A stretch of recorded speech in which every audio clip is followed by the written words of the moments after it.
旗海飄揚，似係台灣，但又唔係台灣。呢度係調景嶺，一個喺地圖上依然存在嘅名字，一個喺現實上已經消逝嘅景象。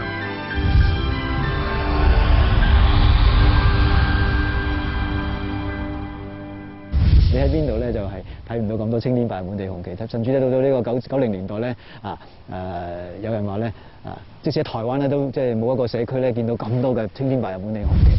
我爸爸咧，佢本身係國民黨嘅官兵嚟嘅，喺解放嘅時候咧就嚟到香港啦。咁跟住我哋經過黃大仙咧，嗰度咧因為火燭之後咧就搬咗嚟調景嶺呢度居住。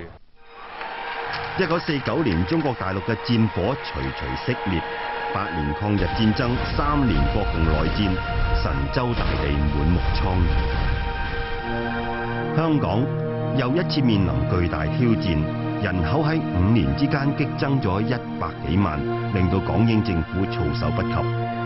調景嶺居住區就係當時嘅產物。87歲嘅郝伯祖籍山東濟河縣，經歷咗由港島摩星嶺到調景嶺嘅大搬遷。那個時候在香港，就是在摩星嶺，有時候你都那個警察要干涉你什麼事情都，你那個行動也不方便。有時候你就那個時候這個街上，你比方西環這一帶，在那個時候，為什麼我們到摩星嶺去住呢？就是西環這一帶遍地這騎樓底下通通都是難民。雖然係咁，但對有國民黨背景嘅人士嚟講咧，香港就好似一個政治嘅避風港，所以佢哋依然願意選擇香港作為佢哋暫時嘅棲息之地。蔡醒三曾經係蔣經國喺三青團嘅心腹，大陸解放佢被捕之後被判處死刑。可是呢，我們9個人、幾十個人啊，9個人還是5號大堡呢，押赴這個刑場。我們也不知道怎麼回事呢。那個押赴刑場，當然，那麼到了刑場以後就打掉6個槍毙，當時打了6個把我們拖回來，不知道怎麼回事，怎麼拖回來，然後又告訴法院，法院才告訴我，是毛主席16個字的政策，給了你們重新做人機會。這樣，我們這些有個16個字政策，就是判處死刑。緩期2年，勞動改造，以觀後效。逃過一死嘅蔡醒三喺監獄度過咗25年鐵槍生涯。1975年被特赦，同其他9個被特赦嘅人一齊嚟到香港。佢本來想去台灣睇下，但係台灣話佢受中方指派，唔俾佢入境。事件當時轟動一時。國民黨們是絕對不會輕易放我們進去的，即使放進去，國民黨也要不是輕易放過我們的。國民黨過去就這個釋放出來的俘虜到了國民黨那邊，不一定關，還要受審。當時佢可以選擇去美國，中方亦都邀請佢返大陸做政協委員，但係蔡醒三覺得香港係一個自由世界，一定餓唔死人，於是選擇咗留喺香港。長期以嚟，國共兩黨都可以喺香港自由活動。喺香港嘅法律限制之下，雙方嘅地下鬥爭就特別突出。1955年，以總理周恩來做團長嘅中國代表團，包咗印度飛機克什米爾公主號，準備由香港飛去雅加達參加萬隆會議。飛機喺香港停泊期間，俾台灣特務放炸彈，導致新華社社長黃作培等11個人罹難。美國同蔣介石嘅特務係要想炸死周恩來，咁我哋情報預早知道，周恩來就改道，明知係咁啊，點解會仲要叫佢去啊？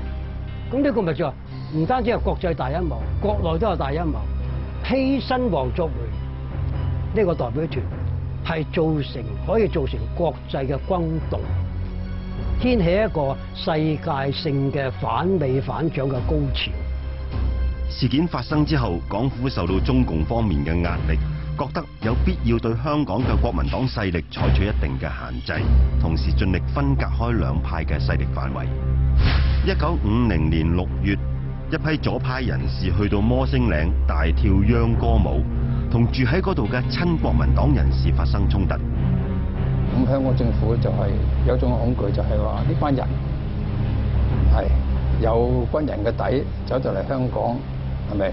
佢硬係覺得佢哋個威脅性好大，而真係發生衝突啦，咁想辦法咧去處置佢哋咧，咁於是乎就產生咗調景嶺佢哋啦。當時嘅調景嶺喺鯉魚門外邊一個荒島嚟講咧，就係叫天不應，叫地不聞嘅。對外冇陸路嘅交通，對外咧只有水路。水路嘅話咧又冇船。咁呢班人點會圈住佢咧？就話你去啦，有飯食㗎啦，我哋煲飯俾你食嘅。港府為咗方便管理有國民黨軍人背景嘅難民，喺調景嶺煮咗2年大鑊飯，免費提供膳食。前台北市市長馬英九就係喺調景嶺出世㗎。佢1歲嘅時候俾媽媽抱住去咗台灣，但係唔係所有人都咁幸運。一啲傷兵同老兵抱住國民黨好快會反攻大陸嘅天真想法，以為調景嶺只係佢哋暫時棲身嘅地方，冇諗到一住就住咗半個世紀。那個時候雖然說是在那個荒山上邊，可是人相當多嘛。那地方你住房子不需要拿錢，你只要有個位子住都可以嘛。台灣嘅國民政府雖然冇收容調景嶺嘅難民，但係就透過香港嘅九龍總商會成立咗港九各界救濟調景嶺委員會。自此之後，台灣嘅救濟就從未間斷過，直到陳水扁上台，國民黨喪失咗台灣政權之後，資助先至中斷。即係依家國民黨冇資源俾我哋咧，雖然唔好啦，但係有個好處就係、即係我哋啲開會啊，嗰啲睇法啊，或者對政治啊、對香港嗰啲睇法咧，就即係完全唔使受政黨嘅影響咯。即係我哋依家可以同人哋講，好大聲都講得，我哋完全國民黨係冇1毫子嘅資源都冇。我哋任何嘅決策咧，我哋任何嘅做法，當然勞工嘅又好啦，甚至乎兩岸嘅政治啊，國民黨同民進黨嘅嘢咧，我哋都唔使聽國民黨嘅。但係喺共產黨取得中國政權嘅頭幾年，香港嘅親台勢力相當龐大，國民黨黨員鼎盛嘅時期有幾十萬人。每年嘅10月10號，佢哋都會大肆慶祝，到處懸掛青天白日滿地紅旗。咁因為當時啲人咧仲係想係翻大陸啊，所謂係反攻大陸，即係因為都冇喺香港作一個長期打算，好容易會翻去嘅，因為打仗幾年，梗係有勝有負啦嚇。咁所以嗰陣時係好心急翻大陸啦，咁啊趁住呢個1956年護旗嗰個事件咁樣，就發生咗呢個暴動。1956年10月10號，李鄭屋村徙置區辦事處嘅職員將牆上嘅國民黨旗同埋雙十字嘅徽牌拆咗，親台嘅人士就立即抗議。佢哋要求香港政府銷放10萬寸炮仗以示道歉，仲要拆旗嘅人喺蔣介石像前叩頭認錯。佢哋嘅要求遭到拒絕，騷亂隨即開始。一連幾日，右派知識分子四處焚燒搶掠，導致30幾個左派工人被打死。瑞士駐港領事館副領事夫婦所坐嘅的士亦都俾人放火。港英政府迅速調派英軍，頒布緊急戒嚴令鎮壓動亂，110名知識分子被遞解出境。1961年，港府將調景嶺設立做徙置區，居民誓死反對，但係後嚟得到政府承諾，居民可以無限期居留同埋用嗰笪地方。調景嶺與世隔絕嘅境況維持到70年代末期。1979年，港督麥理浩訪問北京，香港回歸被提上日程，調景嶺成為一個隱憂，徹底清拆嘅命運終於無可避免。97之後嘅調景嶺已經成為超過30萬人居住嘅將軍澳新市鎮嘅一部分。